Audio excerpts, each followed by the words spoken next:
Padre Celestial, gracias te doy de estar aquí delante de tu presencia, Señor, y con los hermanos para compartir el mensaje de tu santa palabra.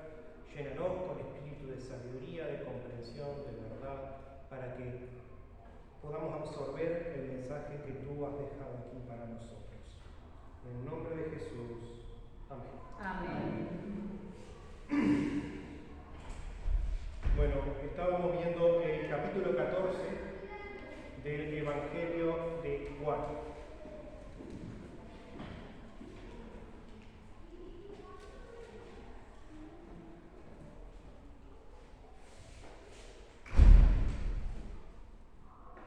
Y vamos a ir un poco para atrás para continuar leyendo, porque todo lo que viene diciendo el Señor es parte de un mismo discurso. Entonces vamos a empezar desde el versículo 8. Juan, capítulo 14, versículo 8.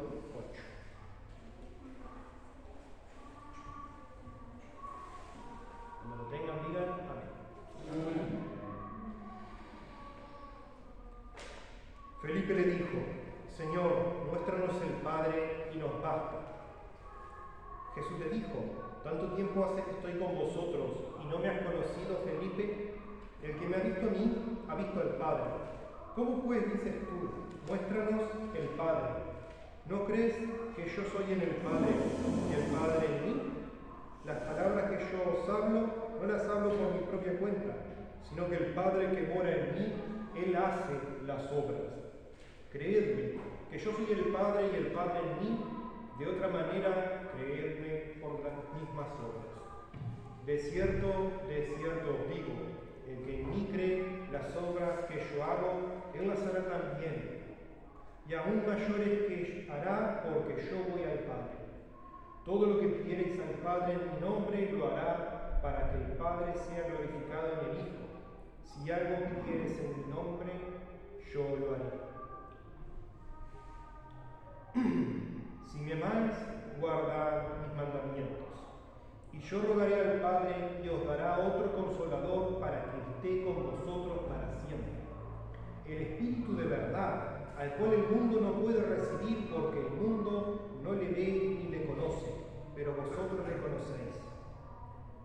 Porque mora con vosotros y estará en vosotros. No os dejaré huérfanos, vendré a vosotros. Todavía un poco y el mundo no me verá, pero vosotros me veréis, porque yo vivo, vosotros también viviréis. ¿En qué íbamos? En el 20. En aquel día, todavía un poco y el mundo, 19, todavía un poco y el mundo no me verá más, pero vosotros me veréis, porque yo vivo, vosotros también viviréis. En aquel día vosotros conoceréis que yo estoy en mi Padre, y vosotros en mí, y yo en vosotros. El que tiene mis mandamientos y los guarda, ese es el que me ama. Y el que me ama será amado por mi Padre. Y yo le amaré y me manifestaré a él. Le dijo Judas, no el Iscariote: Señor, ¿cómo es que te manifestarás a nosotros y no al mundo? Respondió Jesús y le dijo: El que me ama mi palabra guardará, y mi Padre le amará, y vendremos a él y haremos morada con él.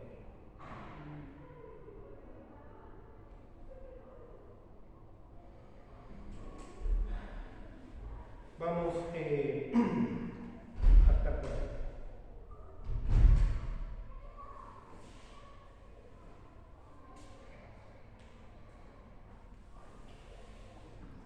Entonces, en este capítulo, Jesús está hablando acerca de la separación que va a sufrir él con ellos, es decir, la separación física, porque ella no va a estar, y explicándoles cómo va a ser la relación entre los discípulos y el Señor en su ausencia.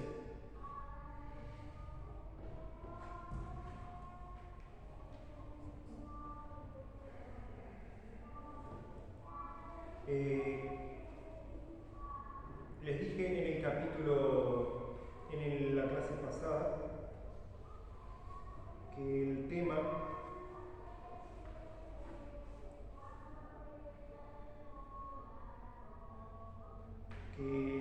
tema de este capítulo es Jesús explicando la relación que va a tener con los discípulos.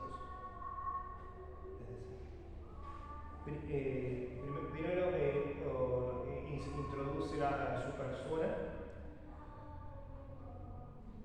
para declarar que es Dios, luego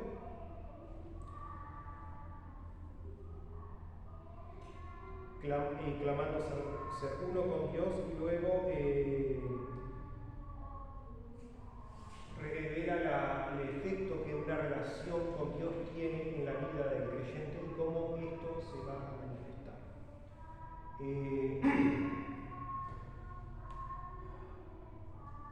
Primero Jesús habló, entonces cuando Felipe le dice que le muestra al Padre, Jesús le reclama.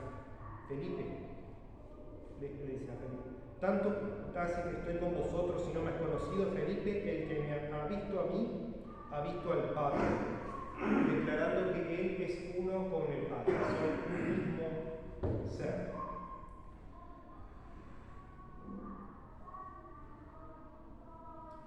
Continúa hablando y diciendo que Él va, ahora continúa explicándolo y al mismo tiempo va introduciendo la relación con el Espíritu Santo. Primero nos dice que va al Padre y dice, de cierto, en el versículo 12 dice, de cierto os digo, el que en mí cree, las obras que yo hago, él las hará también, y aún mayores hará, porque yo voy al Padre. Y todo lo que pidieres al Padre en mi nombre lo haré, para que el Padre sea glorificado en el Hijo. Si algo pidieres en mi nombre, yo lo haré. Vemos acá la relación de Jesús como intercesor entre Dios y el hombre, como vía de conexión, enlace. Nosotros podemos venir de rodillas delante de Dios y clamar y orar a Él directamente.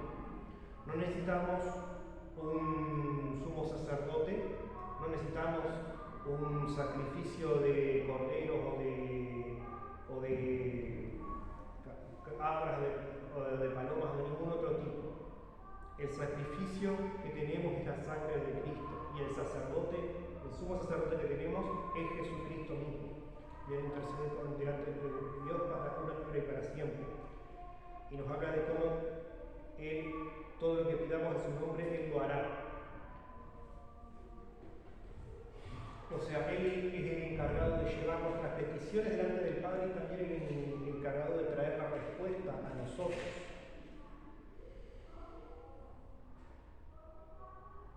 Y luego dice, si me amáis, guardad mis mandamientos. En el versículo 12 dice, el que en mí cree, las obras que yo hago, él hará también. Y en el versículo 15 dice, si me amáis, guardad mis mandamientos. Primero nos llama a hacer las obras que él hizo, luego nos dice, nos llama a guardar los mandamientos que él nos dejó, las enseñanzas. Y dice, y yo rogaré al Padre y os dará otro consolador para que esté con vosotros para siempre.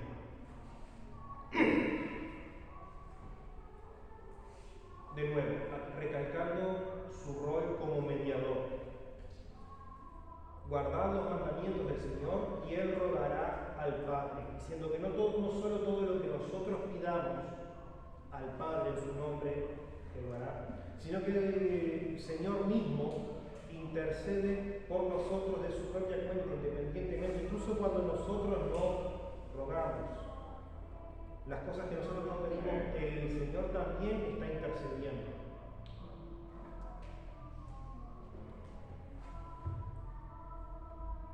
En todo tiempo vela el Señor todo. Esto, por supuesto, no estoy hablando de peticiones para recibir, porque la Biblia dice, pedid y se os dará, y que no recibís porque no pedís. Pero el Señor está con Jesucristo, está constantemente intercediendo delante de nosotros. ¿Por qué? Porque Satanás está de continuo acusándonos delante del Señor. Y la intercesión del Señor es permanente y constante porque nosotros necesitamos la constante intervención del Señor para ser limpios, porque ¿cuántos pecados hay en nuestras vidas que a veces ni siquiera nos damos cuenta? El Señor está intercediendo por todos nosotros, por todos nuestros pecados, incluso por los que nosotros nos olvidamos de pedir. Ahora, para hacer las obras,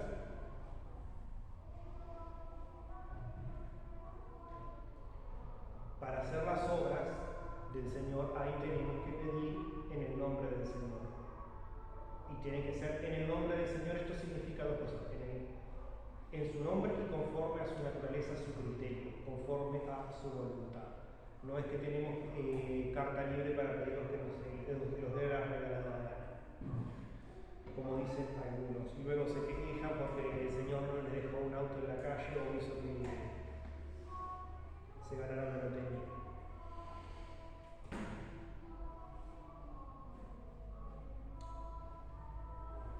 Lo segundo que dice: yo rogaré al Padre y os dará otro consolador. El Señor pide las cosas que nosotros precisamos, pero en este caso Él también está declarando qué es lo que va a pedir por nosotros: otro consolador. En la palabra consolador, en griego, la palabra consolador significa, es paracletos.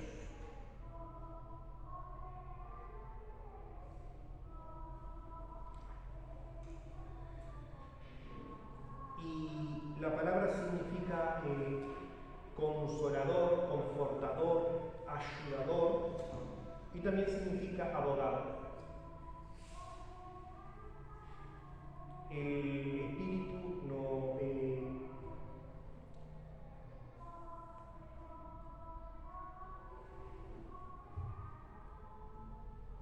el Espíritu nos justifica, pero también reemplaza al Señor. Porque lo vemos esto porque dice, no dice un consolador, dice otro consolador. ¿Cuál es el primer consolador? Jesús. Hasta entonces Jesús había sido el consolador, el abogado. Él había estado acá en la tierra, entre los pecadores, entre los enfermos, entre los afligidos, diciendo: tus pecados te han sido perdonados. Ve y se salva. Ve, no peques más. Al que necesitaba consejo, dio consejo. Al que buscaba perdón, dio perdón. El Señor abogó y consoló. Pero ahora se aparta de nosotros en lo físico, dice: pero no los voy a dejar solos. Voy a mandar otro consolador que continuará la obra que yo venía haciendo. Es decir, el Espíritu que mora en nosotros tiene ese rol de ser para nosotros maestro, ser para nosotros guía, ser para nosotros abogado, como Jesús lo fue en su tiempo, en su breve tiempo aquí en este plano físico.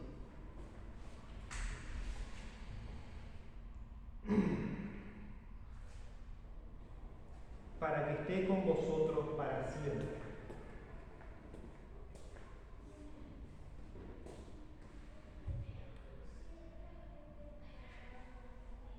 Esto es una referencia a la forma como el Espíritu de Dios se impone en nosotros. El Espíritu de Dios ya había aparecido muchas veces en el Antiguo Testamento. Se lo menciona desde Primera de Génesis, cuando dice que el Espíritu de Dios se movía sobre el mismo. Y en varias ocasiones en el Antiguo Testamento vemos el Espíritu de Dios venir sobre tal o cual personaje, o para investirlo con poder, para que lleve a cabo una misión. Vino sobre Sansón, vino sobre David. También nos habla del momento en que el Espíritu de Dios se retiró de Saúl porque había desobedecido a Dios, y vino sobre el espíritu demoníaco. El Espíritu operaba de forma específica en el Antiguo Testamento. Venía, visitaba a alguno, lo empoderaba para salir adelante. Lo que nos dice el Señor es que ahora el Espíritu está de forma permanente con vosotros, para hacer de vosotros líderes, para hacer de vosotros sacerdotes, para hacer de vosotros profetas,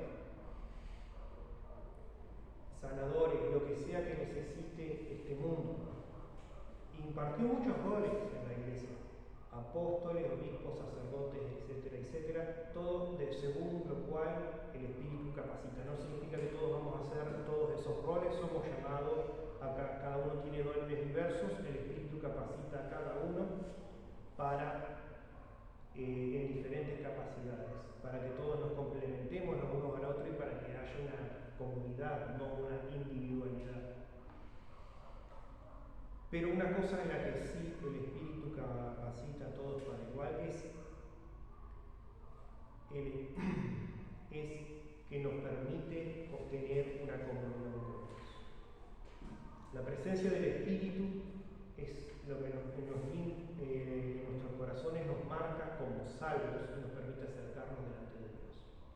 Dice: y yo rogaré al Padre y os dará otro consolador.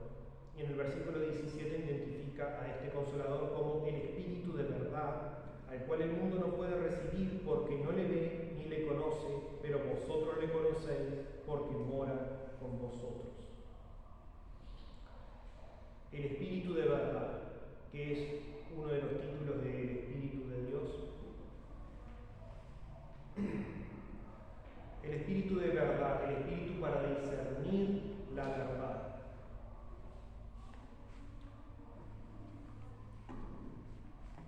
El Espíritu nos guía a conocer la verdad y cada vez que nosotros nos sentamos a leer la palabra, a estudiar, a meditar, tenemos que pedir la intercesión del Espíritu y dejarlo obrar a través de nosotros. Porque el Espíritu nos capacita para entender, y la Biblia nos dice que los discípulos no entendían muchas de las cosas que el Señor les enseñó hasta que vino el Espíritu a morar en nosotros y fueron abiertos sus ojos y sus oídos y por fin vieron, por fin entendieron. El Espíritu de verdad, al cual el mundo no puede recibir porque no le ve ni le conoce. El mundo en el mundo, les enseñó reina Satanás, que él es príncipe de mentiras. El mundo no se guía por la verdad, se guía por las apariencias, pero en apariencias superficiales, es decir, mentiras. El Señor nos llama a ser verdaderos. Tan importante es la verdad que el Señor nos llama a vivir la verdad, a hacer la clase, a tener tal relación con la verdad que nuestra palabra pueda ser confiada sin necesidad de hacer juramentos, que cuando decimos sí es un sí, y cuando decimos no es un no, y que el mundo entero lo sepa. Amén. Pero así mismo también el Espíritu nos capacita para recibir la verdad que hace salvos a los hombres. Por eso, por mucho que salimos a predicar por las calles y a llamar a la gente, tenemos que entender siempre estas cosas. Nosotros no salvamos a nadie. Amén. Nosotros extendemos la invitación. Nosotros estamos buscando a aquellos en los cuales el Espíritu Santo de Dios está realizando la obra. Amén.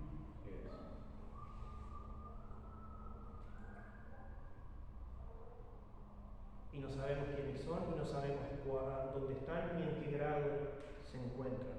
Algunos pueden ser muy duros de roer, y otros agarrarlo pronto, que nosotros tenemos que estar llamando y llamando.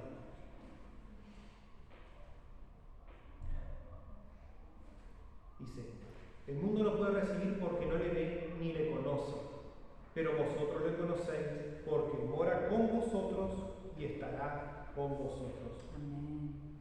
El mundo no puede ver a Dios, el mundo no puede ver a Jesús, el mundo no puede ver al Espíritu, pero la obra del Espíritu nos permite conocerlo, percibir su presencia, sostenernos viendo al invisible. Amén. A Dios no se lo puede ver con los ojos de la carne, sino a través de la obra del Espíritu en nuestras vidas logramos verlo. En nuestras vidas logramos ver, escuchar su mensaje, escuchar su voz. Cuanto más tiempo pasamos con Él, pasa que cuando oramos y Él nos contesta, nos volvemos más duchos, más expertos entender exactamente qué contestación nos dio el Señor, qué quiso decir con su mensaje. Y ese mensaje puede venir de muchas formas. Puede ser leyendo la palabra, puede ser en meditación, puede ser simplemente a través de circunstancias que se presentamos y que pueden para otros resultar azar. Pero nosotros pero que nos permita, el Espíritu nos capacita para ver propósito.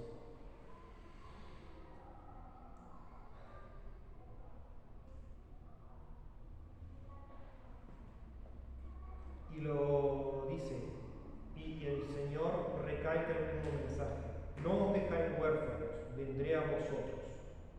Todavía un poco y el mundo no me verá más. O sea, en un poco ratito más ya no voy a estar acá, el mundo ya no va a ser capaz de verme. Pero vosotros me veréis porque yo vivo y vosotros también viviréis. Esa es la obra del Espíritu. No estamos huérfanos, no estamos solos, tenemos un consolador que nos brinda consuelo, nos brinda amparo. Tenemos un espíritu de verdad que nos permite discernir y ver la verdad, nos permite ver a Jesús, aunque el mundo ya no lo vea, nosotros lo vemos. Tenemos el espíritu de vida que nos vivifica y nos hace y nos cuenta entre los vivos. El que tiene el espíritu tiene la vida y el Señor Jesús es la vida. Y nosotros que estamos sellados con el Espíritu de Dios tenemos esa vida también, vida abundante, y aunque estemos muertos, dice el Señor, el que aún muerto vivirá. Amén.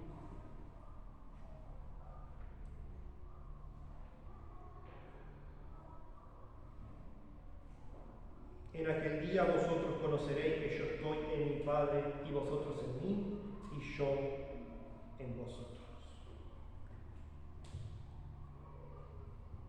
Repito, los discípulos no entendían estas palabras que estaba hablando el Señor, pero nos dice que cuando vino el Espíritu entendieron tantas cosas que no habían entendido. También lo dice, y ese día vosotros conoceréis que yo estoy en mi Padre y vosotros en mí y yo en vosotros. El Espíritu no solo nos capacita para percibir al Señor, sino para sentir esa relación.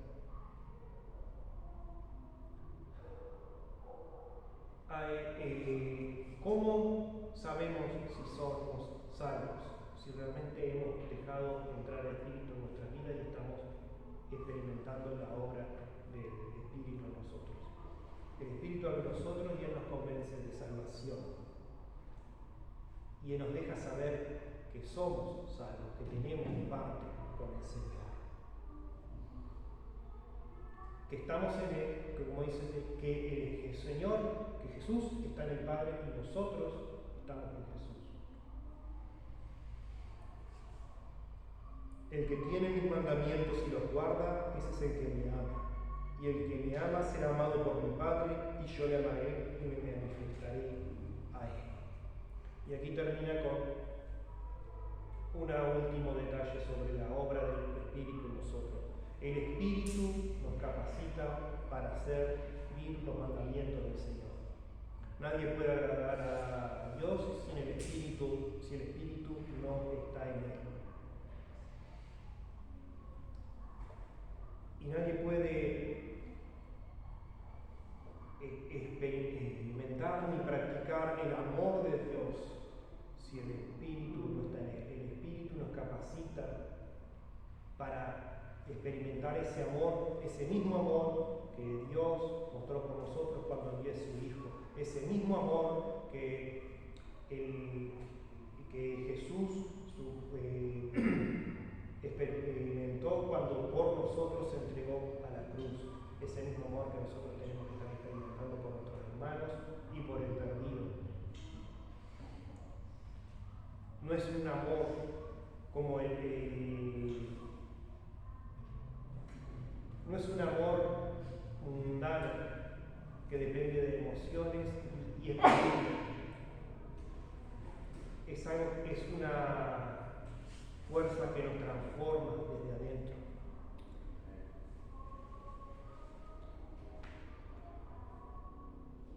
Y nos lleva a desafiar la lógica y la razón para servir al Señor, para amar al perdido, para amar a nuestros enemigos.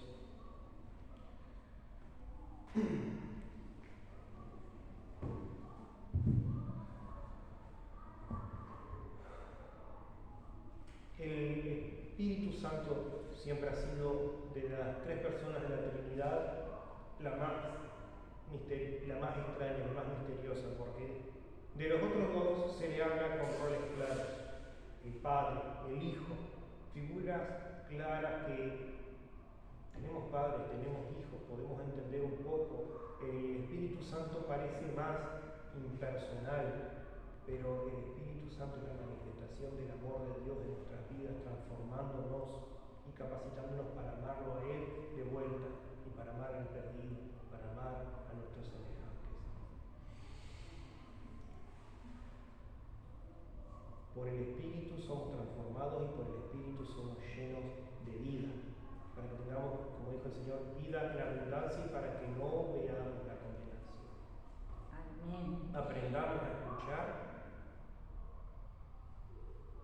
la voz del Espíritu que habla a nuestros corazones, habla a nuestra conciencia, y el Espíritu nos guía para entender qué es lo que tenemos necesidad de pedir, qué es lo que tenemos necesidad de hacer, qué es lo que tenemos necesidad de buscar, y no nos dejará que nada nos falte. Él es nuestro consolador, Él es nuestro maestro, ahora que el Señor se encuentra en el Padre, y es nuestra única forma de tener una relación con Él. Vamos a orar.